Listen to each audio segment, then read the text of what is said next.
saudaraku yang dikasihi Tuhan. Pernahkah saudara mempelajari berapa kali Tuhan Yesus pernah dicatat menangis? Paling tidak ada 2 kali secara jelas-jelas dikatakan bahwa Yesus menangis. Tentu saja yang pertama ketika Lazarus meninggal. Dan yang kedua dicatat di dalam Lukas pasal yang ke-19. Tentu saja menurut ilmu kedokteran, kalau bayi sehat biasanya ketika dia lahir dia menangis. Tapi hal itu tidak dicatat di Alkitab. Jadi saya tidak berani membuat kesimpulan-kesimpulan. Maka paling tidak 2 kali Yesus menangis. Dan kalau dia sampai menangis, pastilah hal itu sesuatu yang sangat menusuk hatinya, sangat membebani dia, sangat menjadi beban yang berat bagi dia. Di dalam Lukas 19 ayat 41 sampai dengan 44 diceritakan bahwa ketika Yesus telah dekat dengan dan melihat kota itu, maksudnya Yerusalem, ia menangisinya. Katanya, "Wahai, betapa baiknya jika pada hari ini juga engkau mengerti apa yang perlu untuk damai sejahteramu. Tetapi sekarang hal itu tersembunyi bagi matamu, sebab akan datang harinya bahwa musuhmu akan mengelilingi engkau dengan kubu, lalu mengepung engkau dan menghimpit engkau dari segala jurusan, dan mereka akan membinasakan engkau beserta dengan pendudukmu, dan pada tembokmu mereka tidak akan membiarkan satu batu pun tinggal terletak di atas batu yang lain, karena engkau tidak mengetahui saat bila mana Allah melawat engkau." Yesus menangis atas Yerusalem dan dia berkata, "Seandainya engkau mengerti apa yang dibutuhkan untuk damai sejahteramu." Agak lucu saudaraku, mengapa Yerusalem sendiri artinya adalah kota yang penuh damai sejahtera. Shalom adalah kota damai sejahtera. Tetapi Yesus berkata, "Engkau tidak mengerti apa yang dibutuhkan untuk damai sejahteramu. Engkau tidak punya damai sejahtera itu. Namamu saja Yerusalem, tapi padamu tidak ada damai sejahtera itu. Bahkan engkau akan dihancurkan dan diruntuhkan." Dan benar saudaraku, pada tahun 70 Yerusalem runtuh oleh tentara Romawi. Diobrak-abriklah seluruh kota itu dan hancur luluh lantak berantakan. Pertanyaannya, mengapa Yesus menangis? Dan pertanyaan yang kedua, pernahkah saudara membuat Yesus menangis?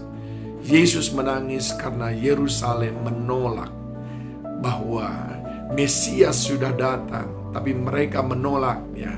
Bahwa jalan keselamatan, jalan pemulihan sudah datang, sudah ada di hadapan mereka. Mukjizat banyak terjadi, tapi mereka menolaknya. Mereka tidak dapat menerimanya. Mata hati mereka, telinga mereka sudah dibutakan, sehingga mereka betul-betul tidak mengenal bahwa Dia yang datang itu adalah Mesias.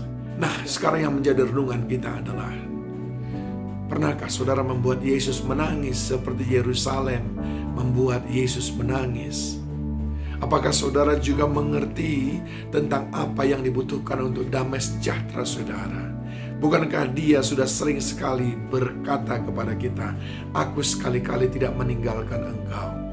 Tetapi kita dalam menghadapi hari-hari yang sulit, dalam menghadapi persoalan, kita justru sering sekali meninggalkan Dia.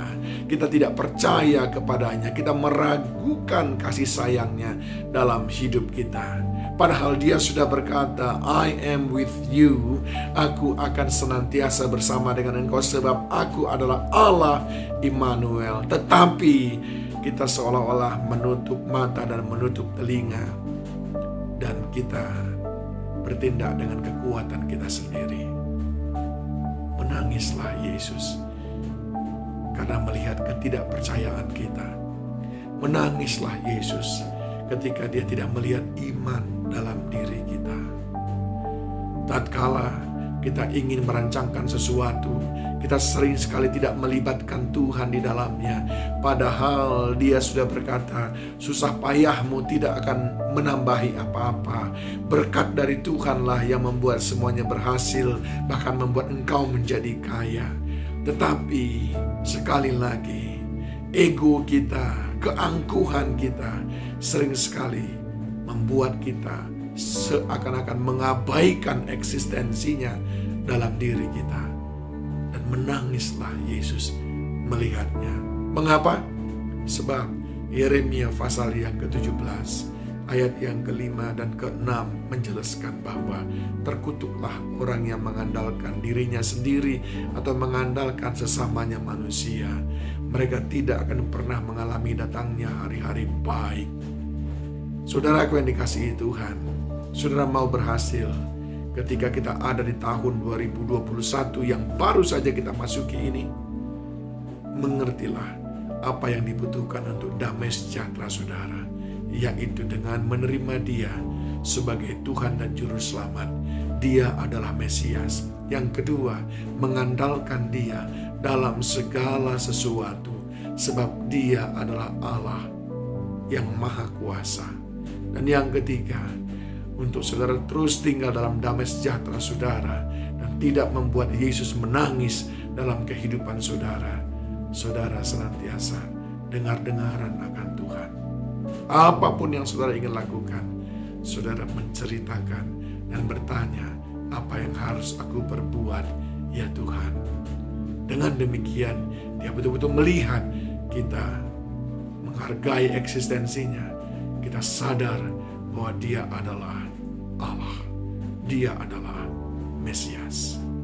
Jangan membuat Yesus menangis dengan iman yang ada pada saudara, yang saudara praktekkan. Tuhan Yesus menolong kita semuanya.